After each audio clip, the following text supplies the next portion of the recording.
Milestone शब्द आपने कहीं न कहीं सुना ही होगा और हिंदी में इसे मील का पत्थर भी कहते हैं। दरअसल सड़क किनारे इसे लगाया जाता है ताकि गंतव्य की दूरी का पता लग सके। हालांकि आजकल जीपीएस इनेबल स्मार्टफोन और कारों में मिलने वाली मैप की सुविधा के चलते इन माइलस्टोन पर लोग आजकल कम ही ध्यान देते हैं। लेकिन एक समय ऐसा था कि इन मील के पत्थरों को ही देखकर लोग अपना सफर तय करते थे। यहाँ तक कि सड़क पर चलते हुए लोग आने वाली माइलस्टोन का इंतजार करते थे। लेकिन क्या आपने कभी गौर किया है कि इन माइलस्टोन पर अलग अलग रंगों का इस्तेमाल आखिर क्यों होता है? माइलस्टोन पर लगे लाल, पीले और हरे रंग की इन पट्टियों का आखिर मतलब क्या होता है? एक डाटा के मुताबिक भारत का रोड नेटवर्क करीब 66 लाख किलोमीटर लंबा है।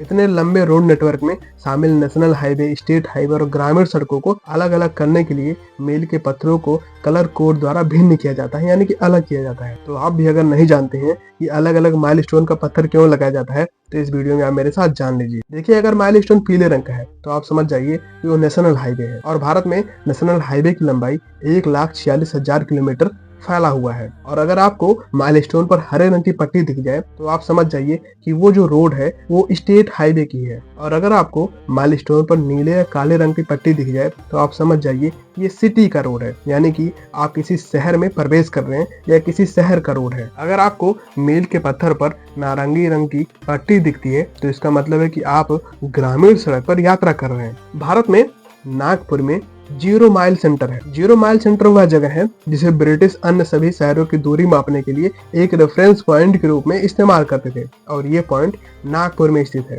0 माइल स्टोन में बलुआ पत्थर से बना एक स्तंभ और 4 घोड़े बनाए गए हैं। इसका निर्माण 1907 में किया गया था अंग्रेजों के द्वारा।